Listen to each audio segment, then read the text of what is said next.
Okay, hello everyone. Thank you for joining. We are going to start. Umaru Sanda is here to join us, but we'll begin with the speakers that we have with us at the moment.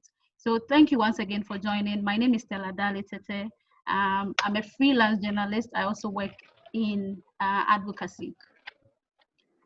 So you all know, and I know that COVID-19 has affected almost everyone.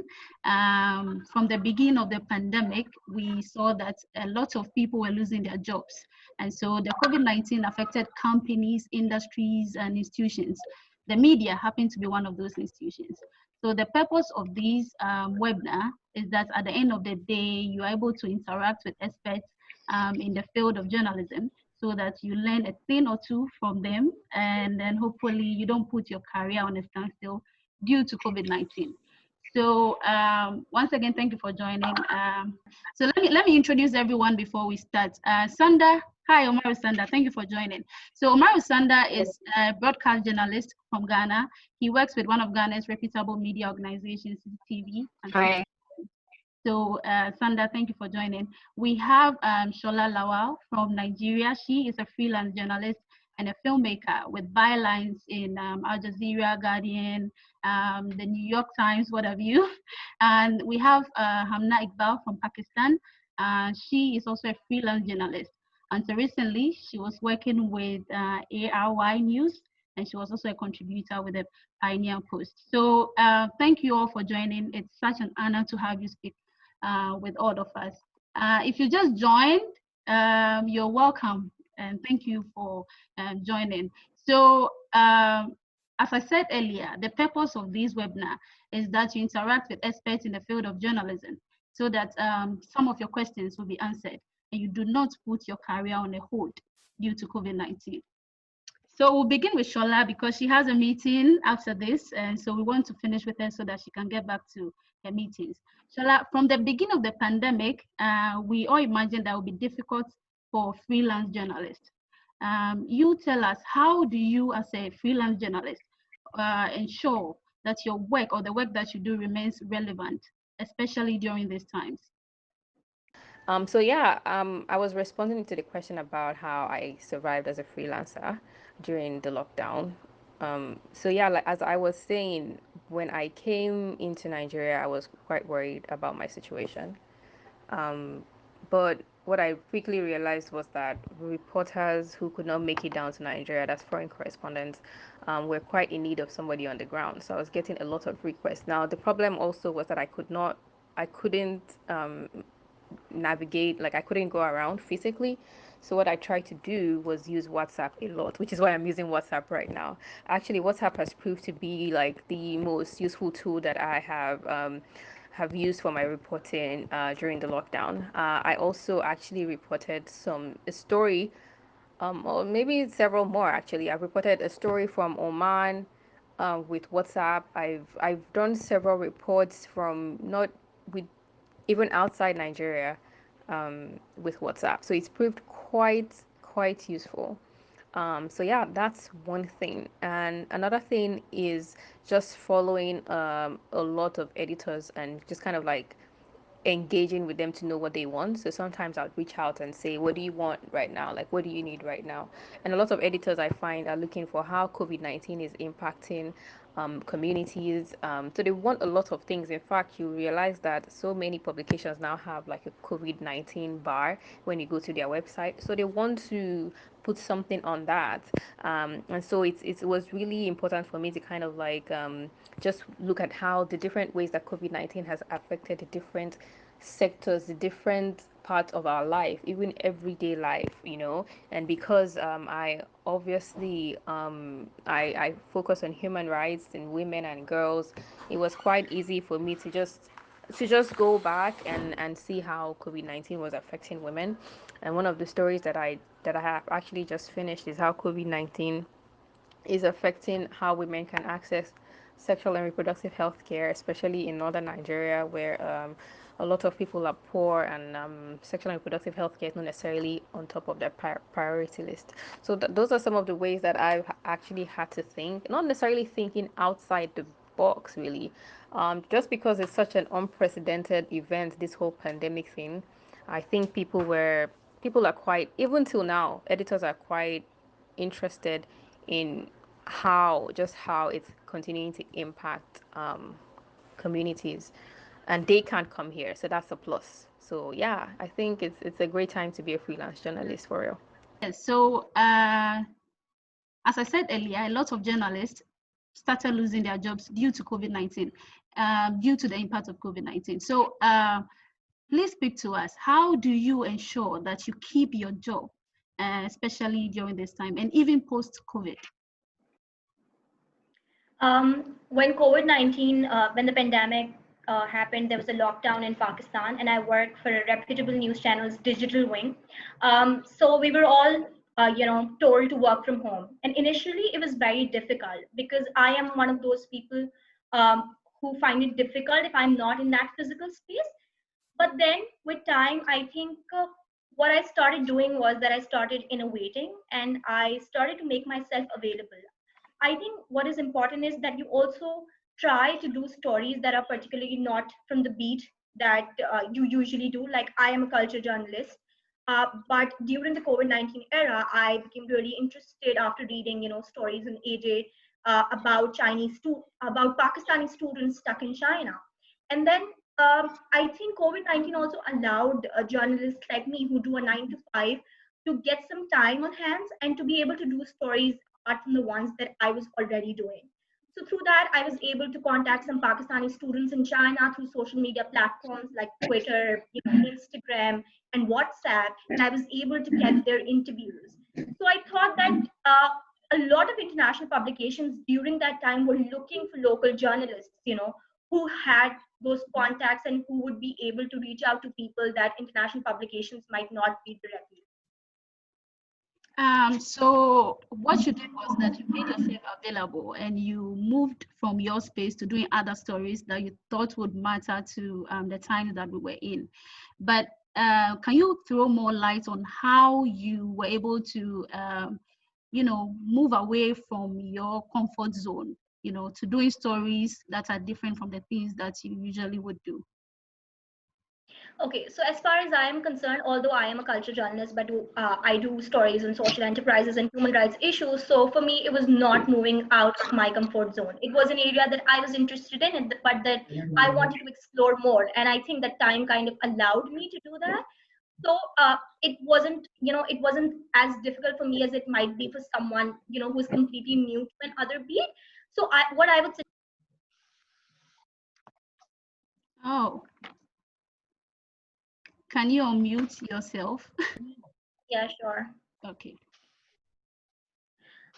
Yeah. So what I'm trying to say here is that I think like that you also try to make yourself available for your own publication. So like I also then I what I started doing was because since I'm a culture journalist and there weren't any films being released, any dramas being released, and any those kind of events happening, so I had to find ways in order to sustain. And I thought that this was one of the way where I could still continue working and I could still churn out stories. Another thing that I particularly did and what people could was that I started looking at the impact of COVID-19 on the television industry, on the entertainment industry, and overall on the cultural world, and then how the pandemic affected celebrities.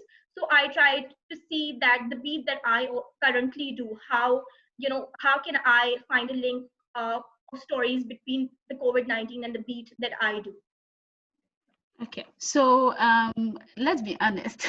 In every organization now, there are major employees, very important, high people, and then there are, young employees. So as a young employee, it will be difficult for you to stay relevant because what happened was that companies were letting go of people who they did not think, would add much to the organization.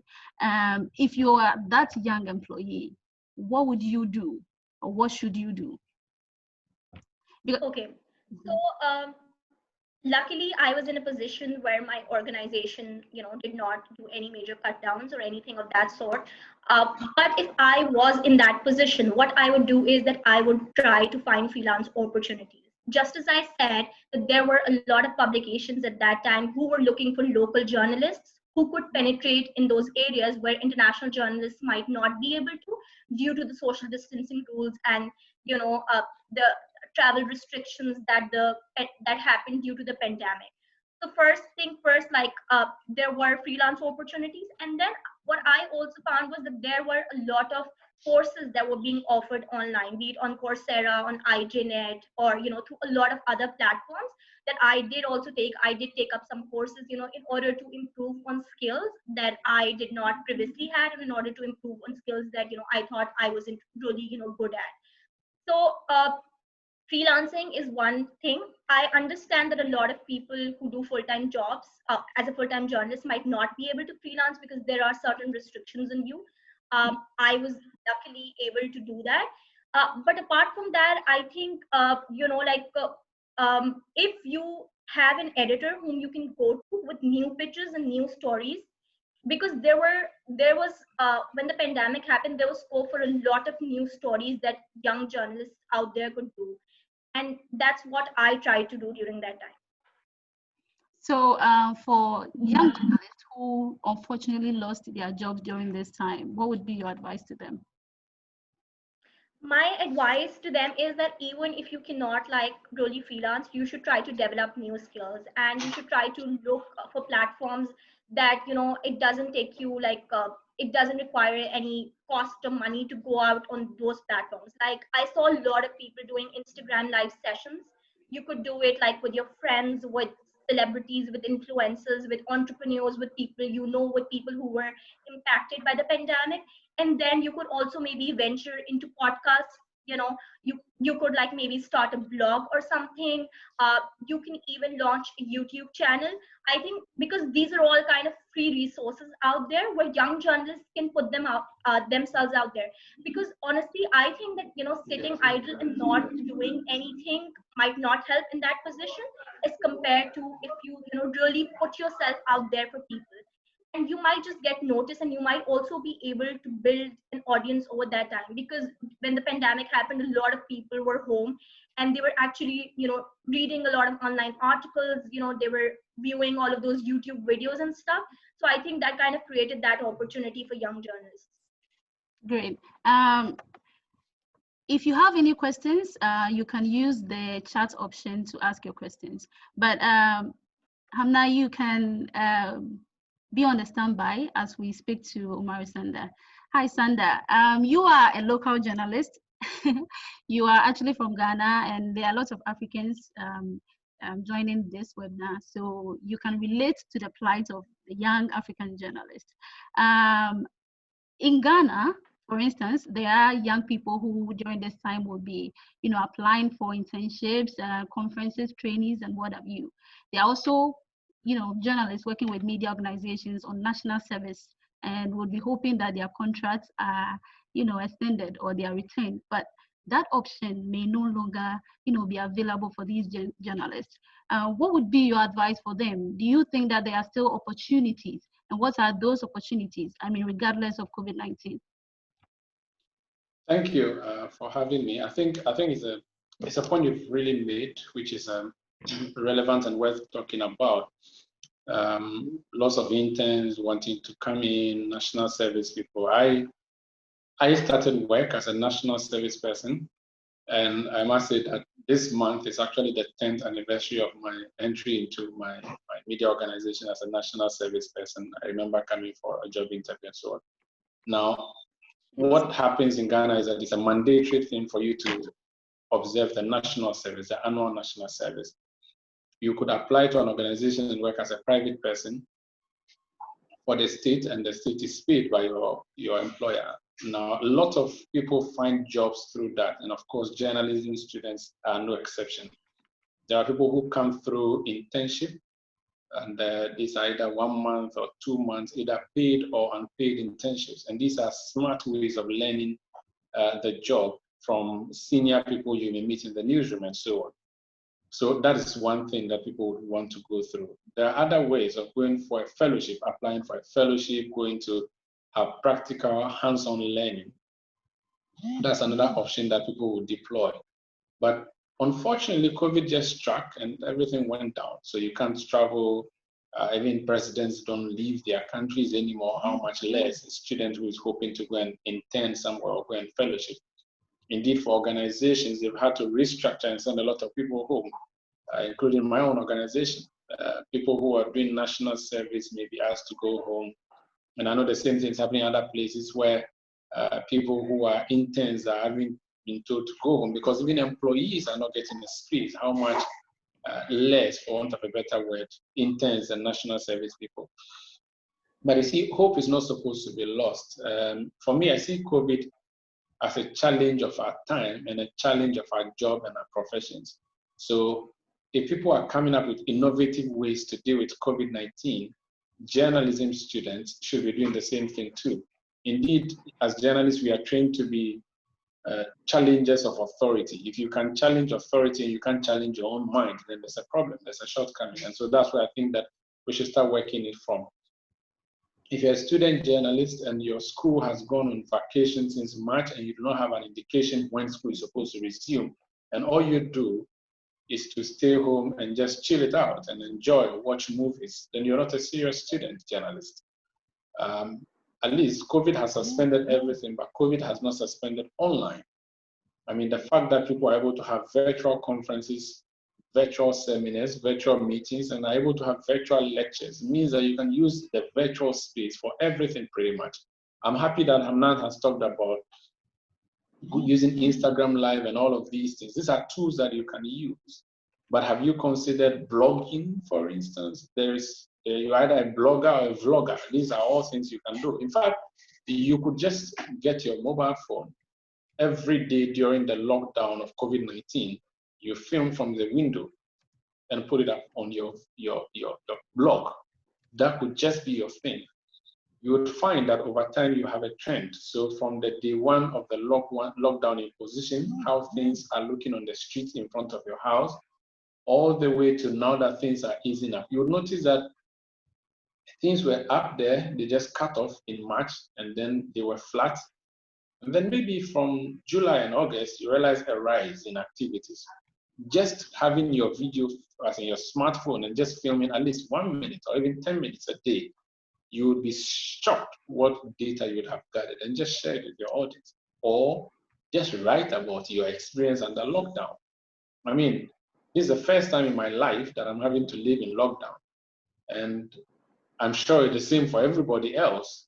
Imagine if you're telling people the weird and strange things you do at home because of lockdown. That is journalism already. Journalism doesn't just include going to events and reporting on them. No, journalism is about your surrounding. If you're telling the world about what's happening around you, that's pretty much journalism. You could simply just interact with your family members. You could even speak to your nieces and nephews and junior sisters and junior brothers.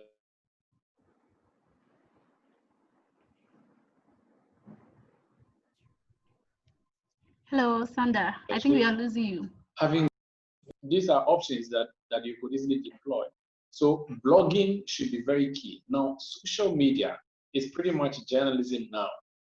How do we use social media? So if you are just a student journalist and all you're doing during the lockdown or COVID era is to be taking photos of you and sharing them on Snapchat or going to TikTok and dancing to people, you may gain a following on TikTok, but I don't know how newsy what you're doing over there really is. If your passion is to dance, you do your videos and you exhibit your dancing, that's fine. If your passion is reading the news, you could sit in a closet in your house and pretend to be presenting the news. And you can even ask people to send you messages and call into your program. And you'd be amazed, you'd have an entire radio studio in your room. I mean, there's this huge international journalist with the CNN, Aisha Sise. She actually runs a Zoom program every day from her house, every evening. She even invited me at a point to join. And I'm like, wow, that's very innovative. And there's so many people doing that. If you're a student journalist, this is an option you can explore. Social media should be a tool you can use. You can do a Facebook Live, you can do a Twitter Periscope, you can be an Instagram Live, whichever it is that you prefer. And just broadcast away and tell your story if you want. That's if you're a broadcast journalist. Sanda, You are a producer, you're an anchor, you work with one of Ghana's reputable media organizations, yet you still explore opportunities globally. You attend conferences, fellowships, and do international correspondence. How do you position yourself, as a young journalist to be able to still, explore these opportunities globally? I believe that learning never ends. I mean, I'm out of the classroom and I'm practicing. I could be counted among the key journalists in town today, but it doesn't mean I have reached the top at all. Indeed, I am 10 years in journalism, but if you consider someone like Liz Jusset of the BBC, who was a correspondent when Burkina Faso was gaining independence several decades ago, and she's still practicing, you know that I haven't really done anything. I mean, we talk about Christina Amanpour when she was doing journalism, I probably was a baby and so on. So these are all people who are still pretty much struggling through and doing what they have to do. So I can never be content. And I think student journalists should also not be content. Whenever opportunities come up, you should go for them. You never know what you're going to learn from there. I believe that there's more you learn from exchange programs and networking than even sitting in a classroom for 4 years. There's a phrase, there's a statement that your network is your net worth. I think it is very important. And if you cannot network physically, you should be able to network virtually. And that is something. I mean, we are just doing a network now. I am meeting Hamna for the first time. I'm meeting Shola from Nigeria, and I can see we have a lot of followers here. Are you a student journalist? Do you have a LinkedIn account? How do you use that? How are you linking up with the rest of the world? How are you using your social media platform?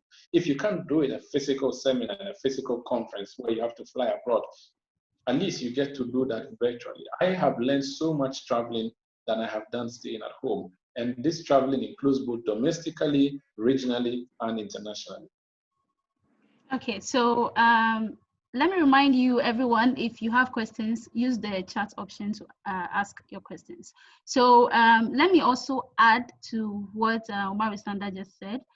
With regards to using social media, there are also free online courses that you can explore. During this time, I studied some courses online with regards to using social media. So social media marketing, and it's really helpful. If you try that, you're able to know how to use social media to achieve all these that he has mentioned. Okay, so Sanda, it's interesting that you say in terms of how to reposition yourself or position yourself for opportunities, you see opportunities that you need to apply for. Opportunities just don't come to you. So how do you, as a student journalist, position yourself to be able to embrace those opportunities, because you just don't go applying for those opportunities? I have mentioned the use of LinkedIn. LinkedIn is a very important tool that not many people rely on lately. They perhaps think that it's outdated and so on. You can subscribe to publicity event websites that would give you material. My first ever award, journalism award that I won in 2012, I received a notification in my email about an award scheme. Now, luckily I had done a report, a documentary around that field, what they required, and I entered. Next thing I realized, I was on a flight to Kigali in Rwanda to go and pick up an award as one of the best 5 journalists on the continent. And this was just a year into my job. How you have to position yourself. So you have to look for these things. They're not going to come to you. Nobody's going to come finding you and say, hey, here you are, here's an opportunity, take it up. You have to deliberately look for it. Others may call it I read, as in you're too I read. In Ghana, that would be the balance, as in you're too aggressive. But you can only be aggressive for yourself. If you're not aggressive for yourself, no one is going to really be aggressive for you. We all know that human race evolved from the principle of survival of the fittest. Now, that principle or theory has not changed. That approach has not changed. It is the one who is able to fit that survives. And so you should always consider yourself first. I mean, I am not saying that you should be arrogant in your posturing, but you should be ambitious. Otherwise, if people are not ambitious, people will not become presidents. People will not go to the moon. It is only the height of ambition that would have taken human beings to the moon.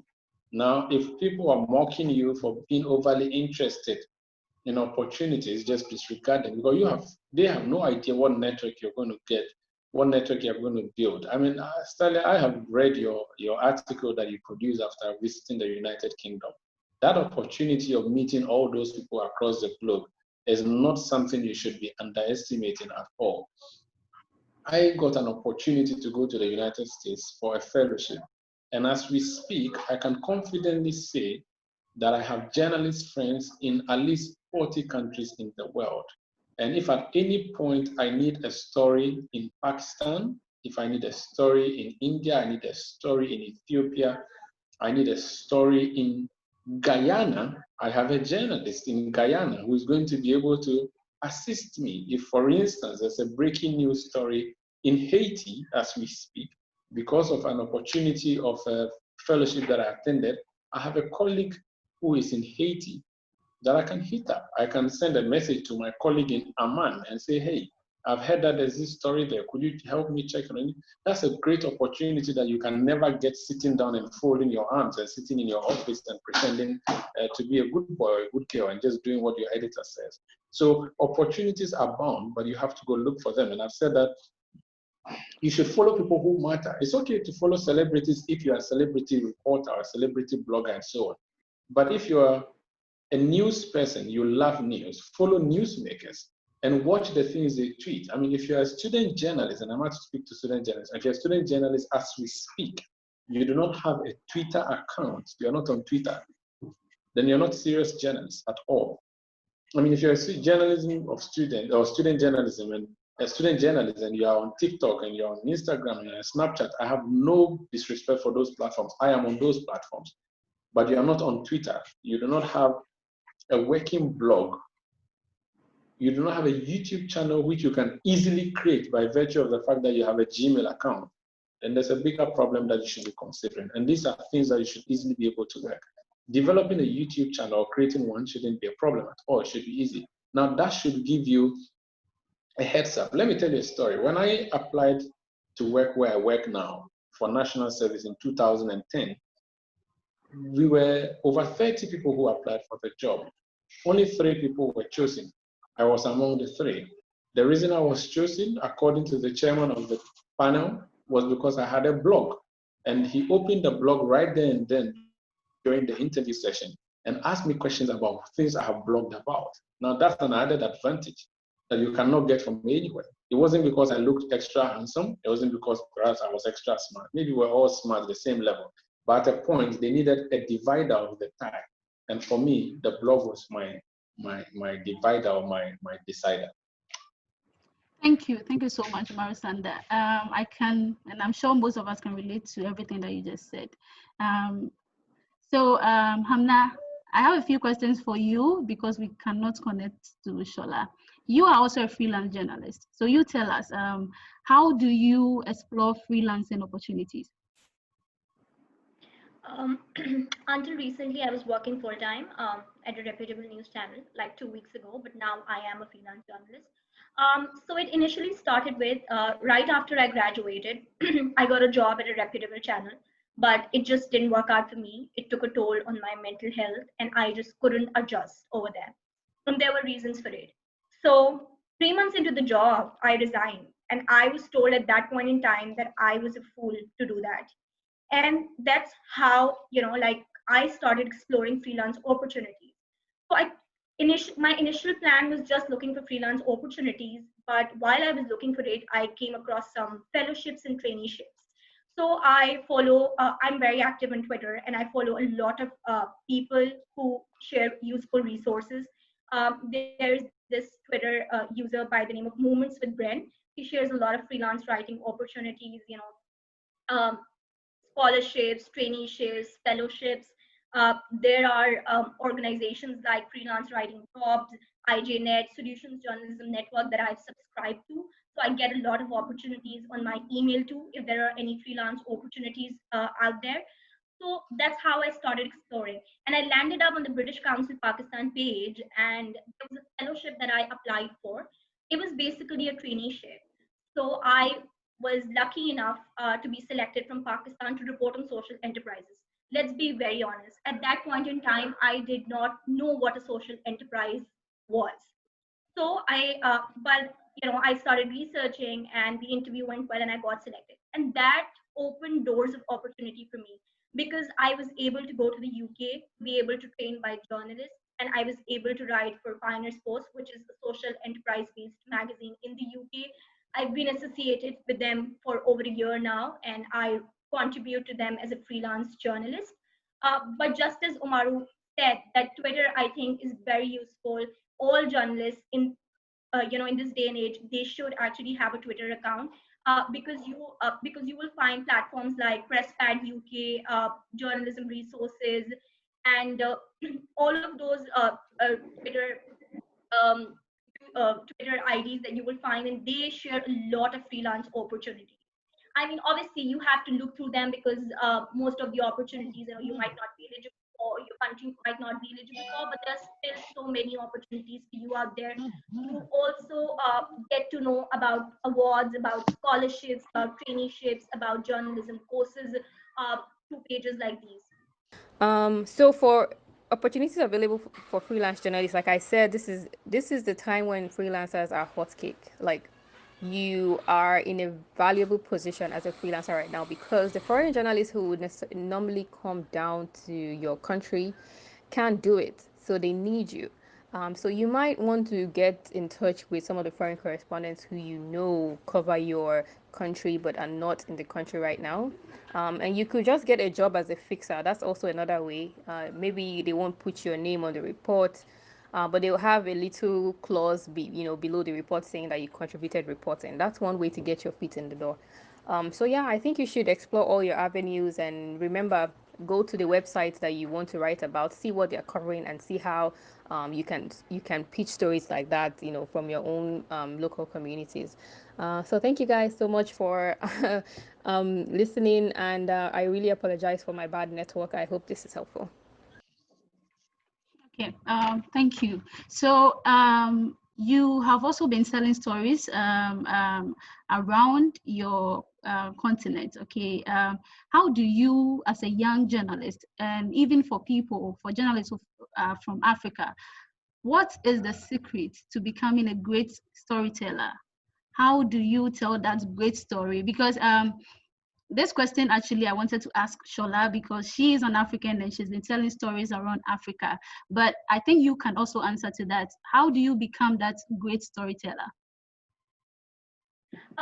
Honestly, one of the first few stories that I did for Pioneers Post was about a trans-led salon in Pakistan. It was one of the first transgender-led salon in Pakistan, and it actually won me an award also. Like, we had this internal awards thing by the organization itself. Um, so I also have a lot of friends who are local journalists in Pakistan, and like, I have a network of journalists. And when you talk, you get to know about such people, about such inspirational people, and that's how I got to know about that particular transgender woman whom I did a story on. Like, I mean, initially, I believe my instinct. If it tells me that this is a story which is relevant, this is a story that the international readers would be interested in reading about Pakistan. If this is a global issue like transgender rights, it's not just an issue in Pakistan, it's an issue in a lot of countries. And I thought that, okay, that is one topic, that international readers might be interested in. And in the past few years also, I've seen a lot of international organizations, looking for stories like those. So I believed my instinct. Before pitching it to my editor, I actually met that transgender woman once, and I asked her a few questions. And after I was convinced that, okay, I could do a story on her, and that there was enough information available, and that this story is newsworthy, I went ahead with it. And it turned out to be a great story, which I could not have even imagined in the start. So I think believing your instinct and having the kind of new sense does help you. It obviously helps you. Okay. I think everybody tries, and you see what works sometimes, and sometimes you fail. So I don't know what a great storyteller is, so I can't tell you how to be one. But what I can tell you is, anybody who is listening and trying to better themselves, is that read people who you want to sound like a lot, and someday you find yourself not needing to read them as much before you start writing. So you just kind of like model people that that you aspire to be like, which is what I did a lot of the time when I was starting out. And to be honest, you probably have to do it for a longer period than you imagine, because sometimes, even though I've written numerous reports, I also get stuck sometimes. I honestly sometimes I don't know what I'm doing when I'm writing. But then I take a step back. I go read somebody that I really admire, and then the words start to come. It's definitely always a struggle. Writing is a struggle. It's not easy. So don't beat yourself up. I think that's one thing that's very important. Don't beat yourself up when you're not getting it. Just give yourself some time, and it will definitely come to you. So I think one other thing that's really important is to just try to understand how your brain works. I find that I'm able to write much better when it's in the dead of the night, for like 3 a.m. for example. So that really helps, even though I might be drafting something in the morning and I know it's just a draft, it's rubbish, but then I go back in the midnight and it, it I gain a lot of clarity just by revisiting that piece and rewriting it at that time. Umaru Sanda, can you also answer to that? Well, I think most of the things maybe you can say it's a talent, and I'm not sure really how you're going to get a talent. There are some talents that you're born with, others you learn. But once you've decided that you're going to be a journalist, and journalism is the art of storytelling, you're not writing a book, you're writing news, and you have to write it in a way that would attract your audience, for which reason they'll follow you and read you. You have to develop that. How do you develop that? By reading other people's works and seeing how they do it. I started off as a radio journalist. I love radio, but I love radio documentaries more. The BBC documentary podcast was not something I missed at all. Indeed, the documentary series on BBC Radio World Service was something I always listened to. I always listened to how they played with sound and how they wove their voices into the natural sound environment. And so when I produced my first documentary, I discovered that I had pretty much learned so much from the BBC that when the jury was deciding on my piece of work, they talked about my mastery of the use of sound and natural ambience. I was like, okay, so I've actually been learning something. If it is documentaries you want to do, you have to subscribe to people who produce documentaries, listen to an array of them, and decide on which one works for you. If you want to be a feature writer, either for the newspaper or for an online platform, you have to see how other people do it. I'm not saying copy what other people do, but if you read from 10 people and you put all their skills together, you have become excellent than all 10 of them put together. That's the approach you should go to. If you want to be a short news story writer, or you want to do a video journalism, for instance, photojournalism, that's the area you want to develop. You have to definitely look at what other journalists have been doing. If you're a photojournalist, have you considered why Getty Images is so popular globally? What have they been doing that you're not doing right? If you want to be a wire journalist, as a news agency journalist, have you read the AFP? Have you subscribed to the AP and the AFP, the Agence France Presse, the Associated Press? Have you subscribed to them? Do you see the kind of stuff they write? Have you been reading the cable news network? Do you see what kind of stories they have on their websites? These are things that you have to see, and you cannot pretend about it and think you're going to become. I mean, you may have a skill, but you can only hone that skill if you see what other people do and you copy the smart ones from them. I started writing for blogs, and it's because I've been reading from people. There's a journalist, Hamna, who had a blog, atokd.com, that I used to read even before I entered journalism school. I saw his style of writing, and I liked how he was, with the style he adopted. It was very, very informal, but he targeted very formal issues. I combined that with other blogs that I have seen, and I decided, look, this is my path that I'm going to chart. And I did that, and I think I have been the better for it over the years. I have listened to radio journalists do interviews, and I have slowly watched them, and I have listened to them, and I have realized that, okay, if you go this way, you're going to end up this way, and if you go that way, you're going to end the other way.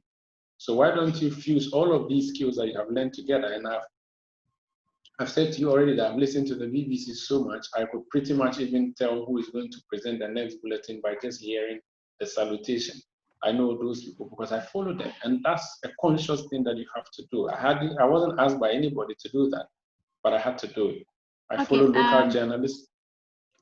I follow local journalists, and I look their skills, and I learn from them.